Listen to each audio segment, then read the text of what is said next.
Hello everyone. Hello my friends. Today I'm taking you for a ride again.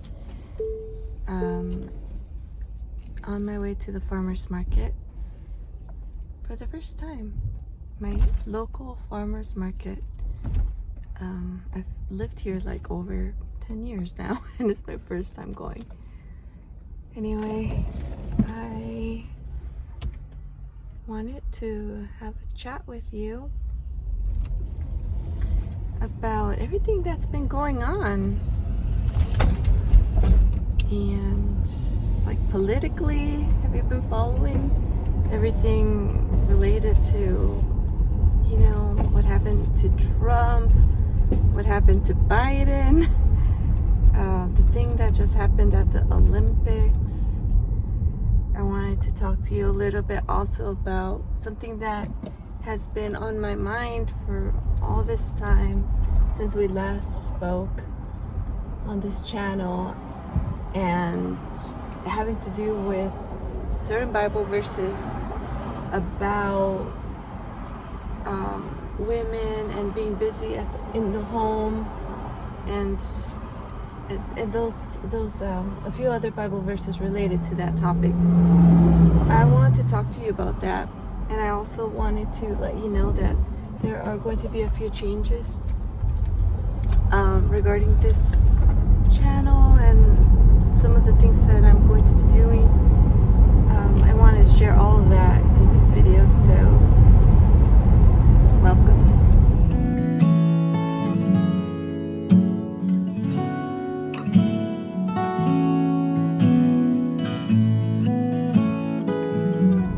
Okay, first of all, where am I going? Okay, I'm gonna make a left turn here. So,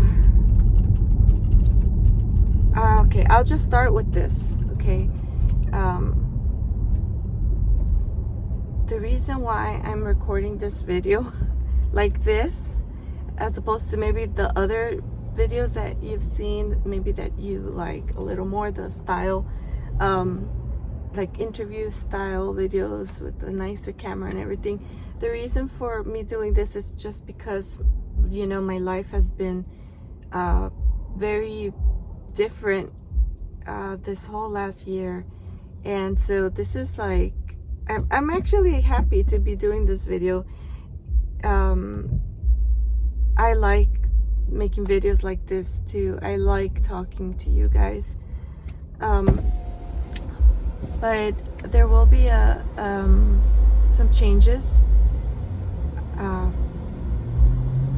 First of all, if you're curious about the thing in the back of my car, it's like a Barbie dream house, and it's, you know, did I mention it in a past video? It's just time. It's time to move on from the Barbie phase in our family, and so I'm going to be passing that on this weekend, so it's just hanging out there. And also the noise, so much noise. It's hot. It's hot here in California. It's the morning and it's already hot, but I can survive in the car with just no AC and stuff. I'm thinking that will help the video. You'll be able to hear me better. But the thing I want to change is I want to continue making videos like this one, where I'm doing, you know, like personal updates, just like regular life things, or just topics that, you know, come to me, things that I've been thinking about. I want to continue making content like this, but I will be starting to sharing it on my Patreon page, which I will leave the link in the description of this video below.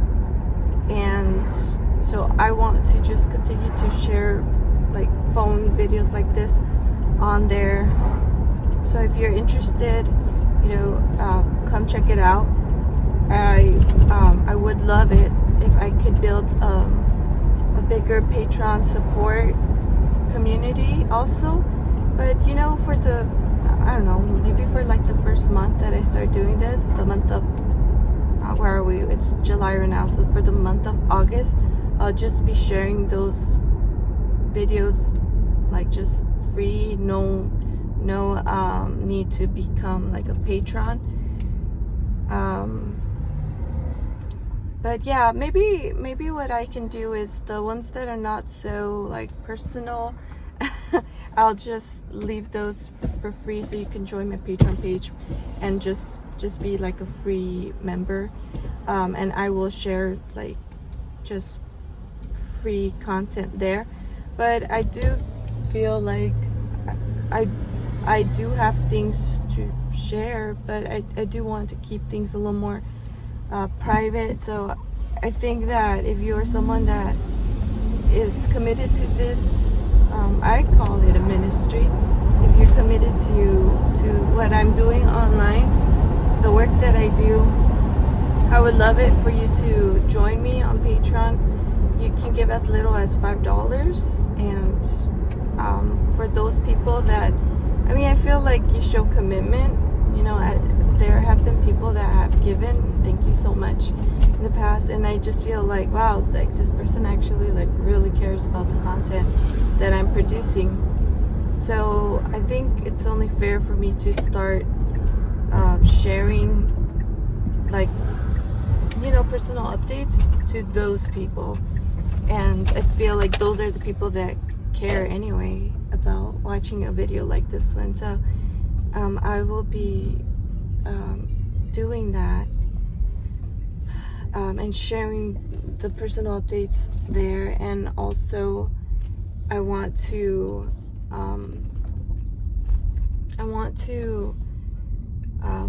trying to find parking. I want to start sharing my newsletter again. So I'm thinking I will be sharing one in August again. I'll start in August. The beginning of the month is when I like to share my newsletter. So please sign up if you haven't already. If you're not sure, just go ahead and sign up again.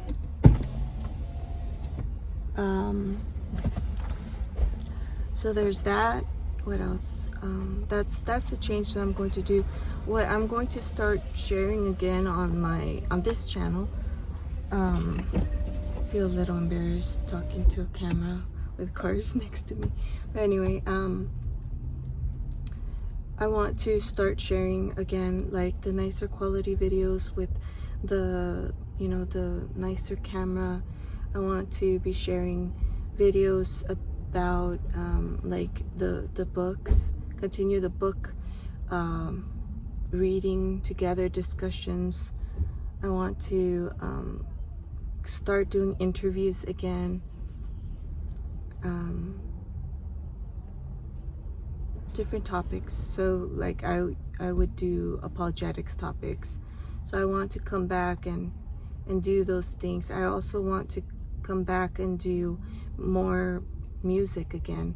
And I like doing videos lately where I record myself doing a song, like a cover of a song someone has done in the past, and make it like my own version.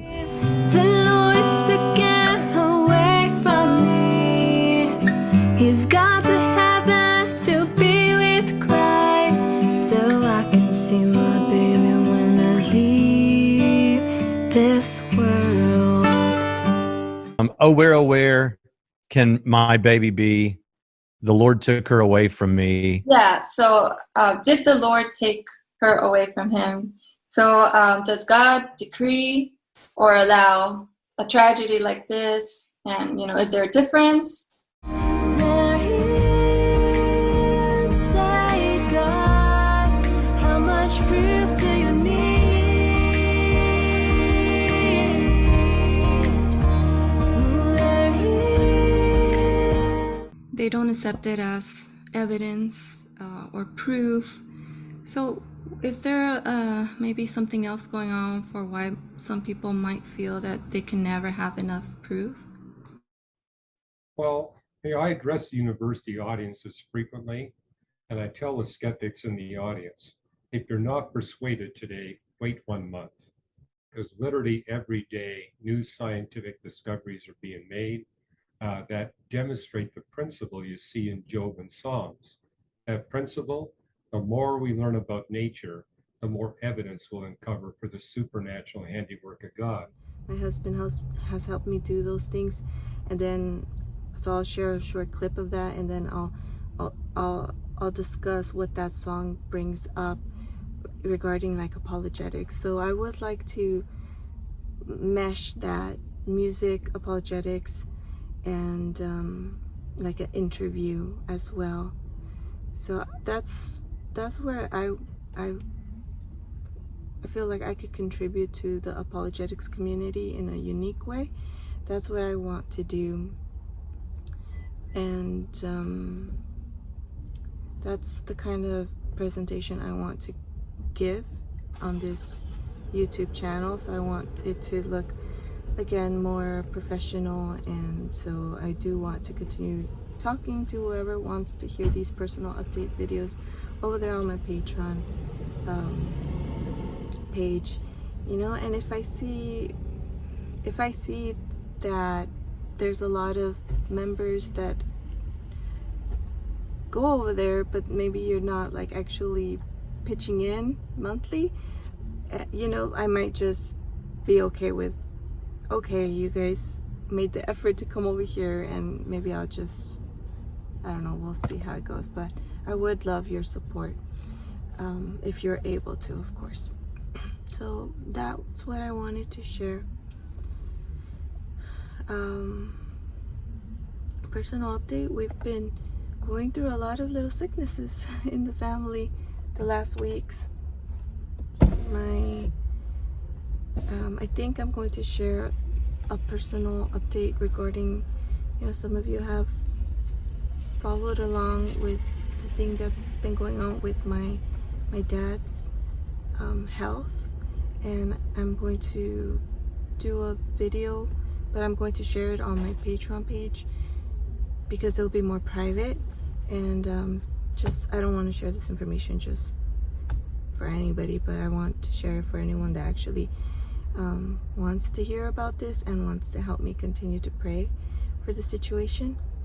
So there will be an update about that, and then what's been going on in my mind personally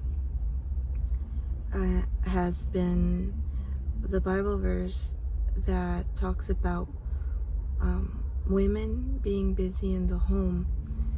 And I've been thinking about how that applies also in the time that we live here today, in the place of the world that I live in, California, the United States, what women are allowed to do, and trying to really think about it, like, just because women have the rights to do what they do, and it seems more common now to be a working woman and not stay in the home.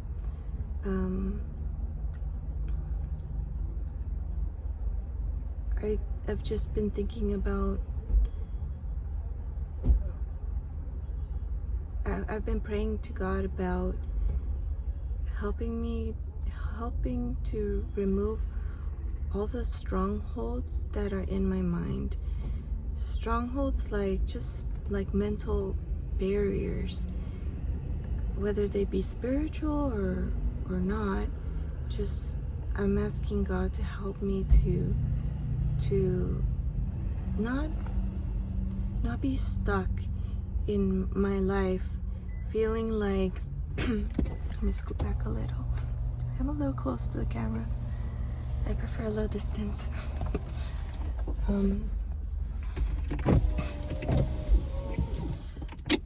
Feeling like the feminism that I heard growing up, I feel like they're lies of the enemy, and it might just, I don't know what it is, but I feel like they're constantly showing up in the back of my mind, especially when I'm in the kitchen and when I'm cooking. They show up like saying things like if I'm less than because my life is about making sure my family is eating healthy. You know, like if I'm cooking 2-3 times a day, and I have been focusing on doing that, especially this week. That's been my focus. In the back of my mind, it's like if I'm doing something bad because I'm doing that. It's like I almost feel like women have fought to be able to enter the workforce and to be seen as equals and all of that, but at the expense of the value of the working woman in the home. So in my mind, I feel like there's a stronghold that what I do is less than.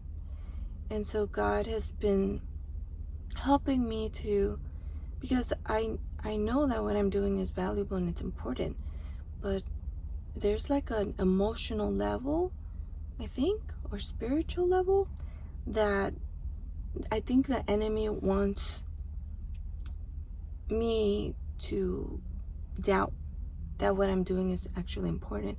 And I thank God in my life, in my circumstances, that I am able to stay home, that I am able to make the meals for my family, to focus on that. I think the way the enemy is attacking me and trying to discourage me from making those right choices for my family is that it's like he's belittling what I do. And I've been encouraged by God to feel like, no, like what I'm doing is actually better, it's more important, because in my mind those attacks are saying what you're doing is less important. Like what you're doing is less important than what the political lady, the one with the years of, you know, especially with Kamala Harris on the news, like being the potential, sorry, but God forbid, the potential US president, and you just kind of constantly hear like what her whole life was about, how she never had kids, and how that's very glorified in our country. Like, wow, look at this woman, she's breaking barriers. And what does that communicate to someone like me? You know, like someone that is staying home, it's just learning. I'm going on a personal learning journey as I am in my mid-30s. You think differently now. You start to challenge what you grew up being taught, you know? You start to think, was that really like bad thing for women to stay in the home? And I'm starting to think, you know, I'm starting to realize things like, well, my kids staying home and even being homeschooled, it gives me that much more time to work on their character, to teach them values, and at the bare minimum, that's a good thing for our country, you know, for moms to be teaching their children morals and the fear of God. All of that is raising a future generation that is going to do good things in the political world. And then the health, you know, the health of your family, that's a good thing. You know, you can work, you can eat unhealthy, eat out all the time, and you're working so hard, but how long, you know, are you going to, you work so hard at the expense of your health that you have money, but you're going to use that money to pay for your doctor bills because you developed like these diseases that are directly related to eating unhealthy. And so all these things, it brings to my mind how in the Bible it's seen as a valuable, use of a woman's time to be busy in the home. Don't just, binge watch shows, just laying down on the couch, going to buy fast food, but actually be busy. So I've been improving my home, decluttering, being more conscious about going to the grocery store, making healthy meals for the family and all that. That's what's been going on in my mind. The other Bible verses are, for example, being respectful to your husband. I've been thinking about how when you work on yourself, half of your marriage improves. Some people might be like, my marriage is terrible.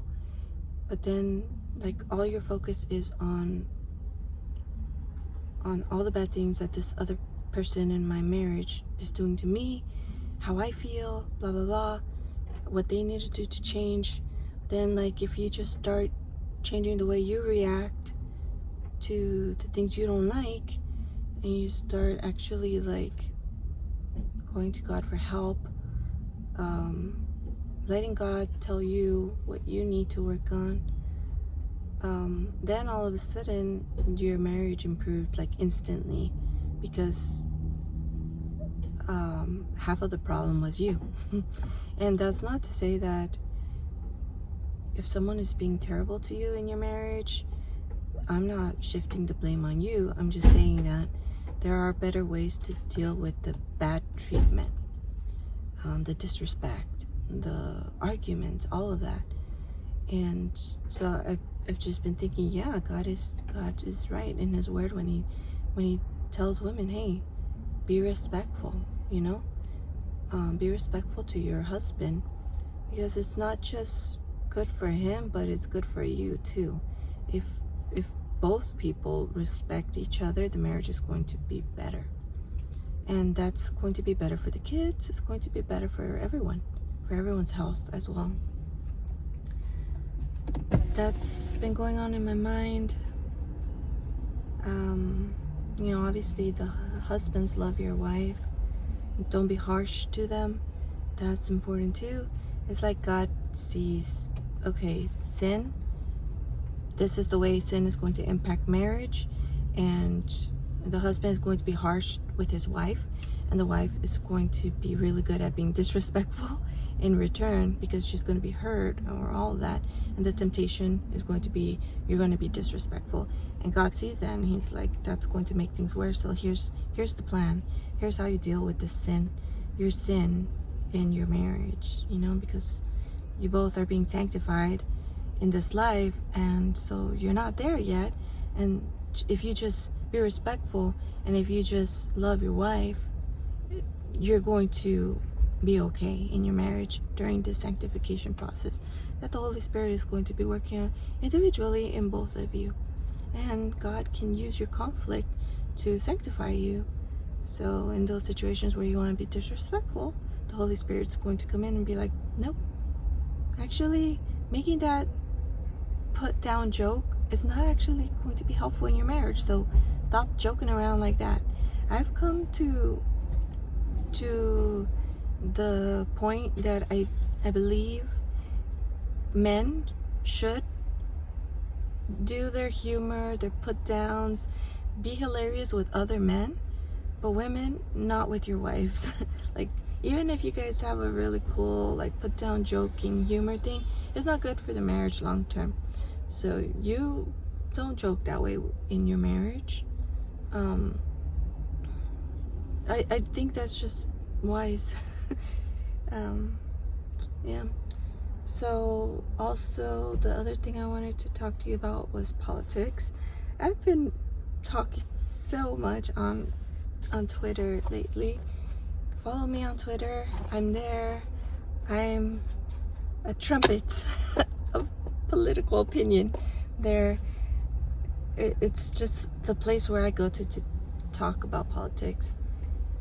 So you can follow me at my handle is Mrs. So MRS Susan Morales. So Mrs. Susan Morales, go follow me there. If you let me know that you're coming from because you watch my YouTube channel, I will follow you back, because I want to follow people that follow my channel. I want to follow you on Twitter. And so let's first talk about Trump. That is going to be a memory where I want to wrap this up, and my goal will be to keep this under 30 minutes. Goodness gracious. Okay. I remember where I was at, what was going on. I think I will always remember when I heard the news that there was an assassination attempt on Trump. I was out of town at my sister's home. It was my brother-in-law's birthday party. We were in their backyard at their pool area. I was attending the children, watching them, and I heard my daughter. She said, "Oh, they're the men. They're talking about something. There's something about Trump. Something about the word assassination." Something like that, she said. And I'm like, oh yeah. I was just thinking like, oh yeah, don't listen to adult conversations. Like, I just kind of dismissed it. It wasn't until like my husband said, "Did you hear?" And then he's like there, and he told me, and I was just scared. My feelings were, first of all, my feeling was like, did he survive, right? And then I'm like, oh, he won the election, because they're trying to, to me, it seemed like it was a political opposition at the time. Like, who else would want to do that? We don't have enough evidence to believe, to conclude that at the moment, you know. But I just thought that, like, oh my gosh, that he just won the election. And then I just felt really scared. For whatever reason, that made me feel so anxious. I just didn't look it up. That day, I couldn't have good reception on my phone. I couldn't get on my usual Twitter to find out more information. So I was just with little information. Eventually, I got home. I learned more. I've just been following all the updates. It's been crazy, and it's just not right. The way it's been handled is not right. It's not transparent, despite how they say they've been very transparent. No, the American people deserve to know the information as it's safe to share it, you know? There are just some things you can share. And I feel like it's taken weeks for us to get the information we have.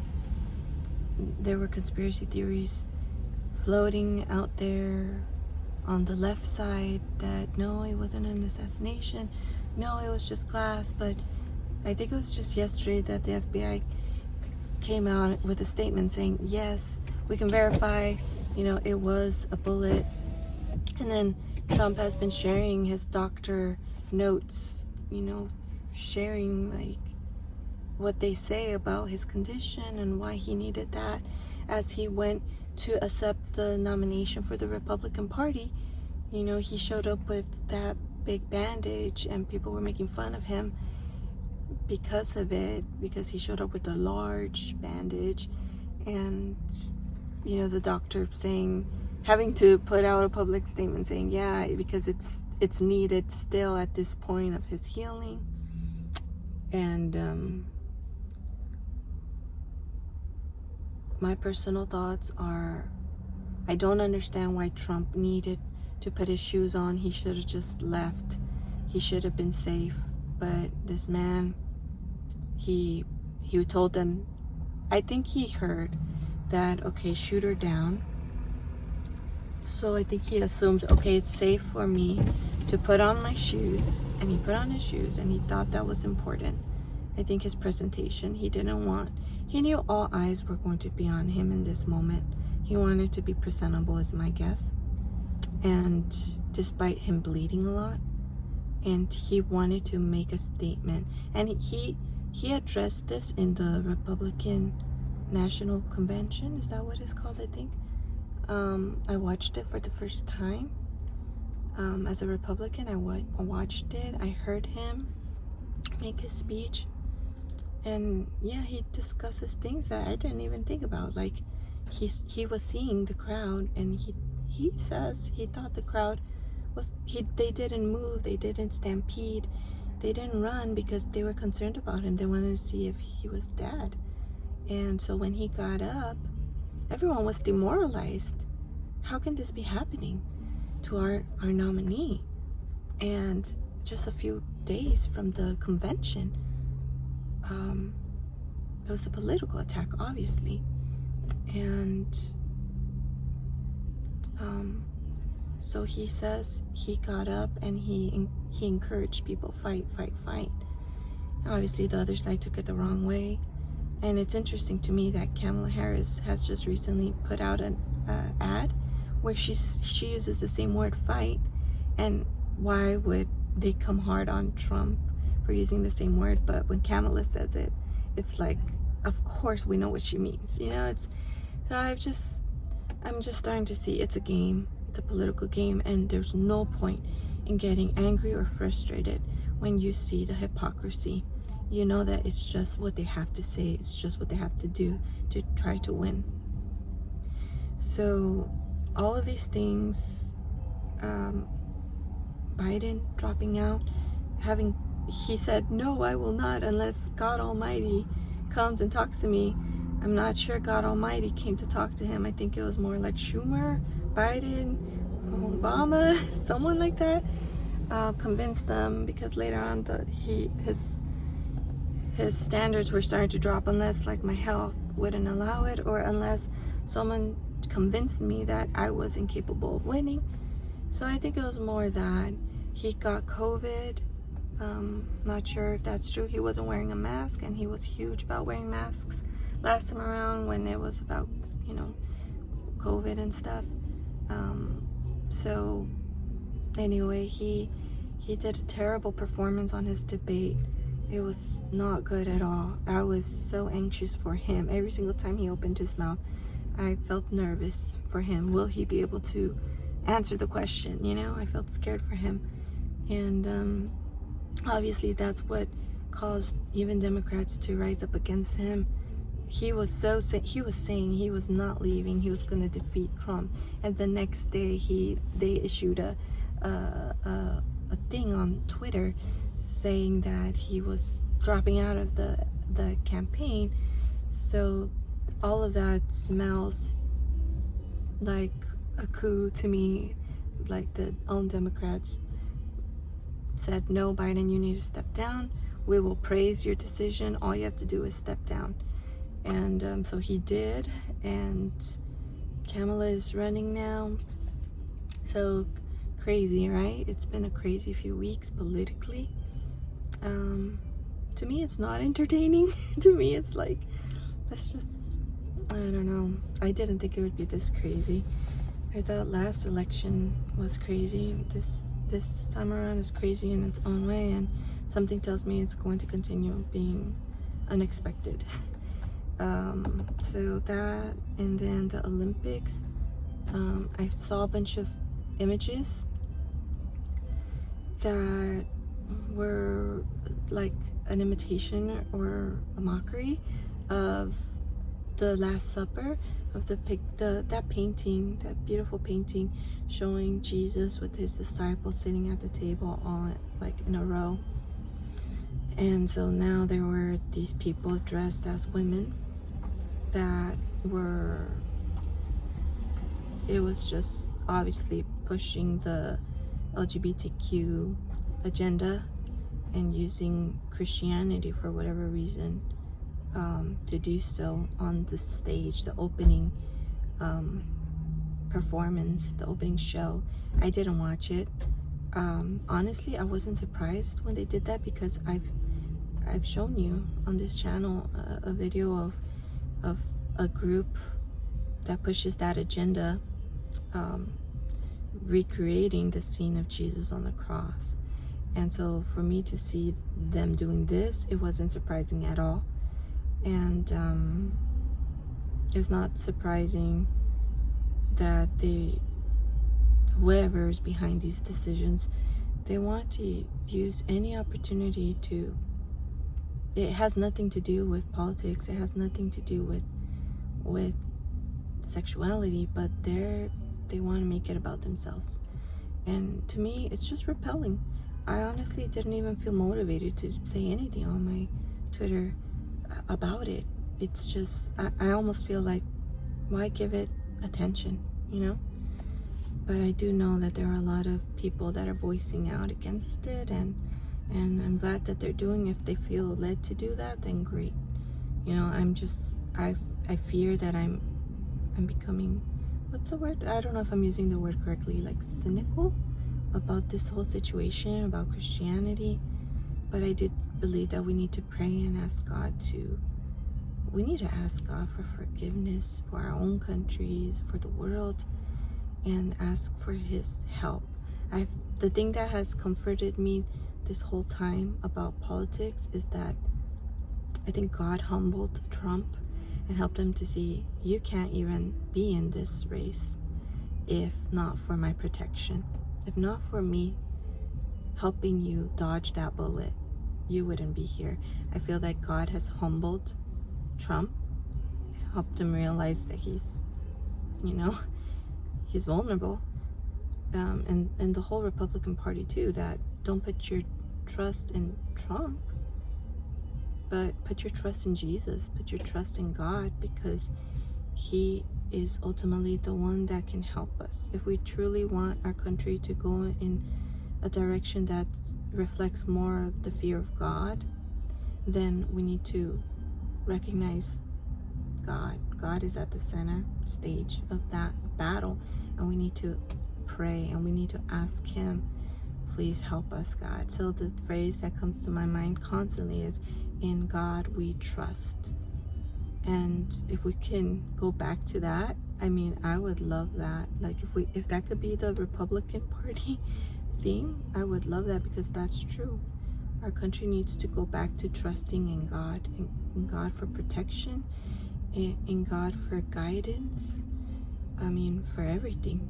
So that's what I wanted to say about these things. I went over my 30 minutes. I hope you don't mind. But thank you so much for listening. Please let me know your thoughts. I love it when you share insights that make me think, wow, I didn't think about that. Thank you for sharing that. So I know that we grow together in our walk with learning to follow Jesus in an everyday kind of way. So again, I would love it if you would go to my Patreon page and follow along, even as a free member. I will be sharing more videos like this in the future there, and I am excited to make more content. Thankfully, God has brought a lot of peace, and he's bringing order in my life so that I'm able to go just back to doing content like that again. So again, thank you for watching, friends. I'll talk to you on the next time. Bye.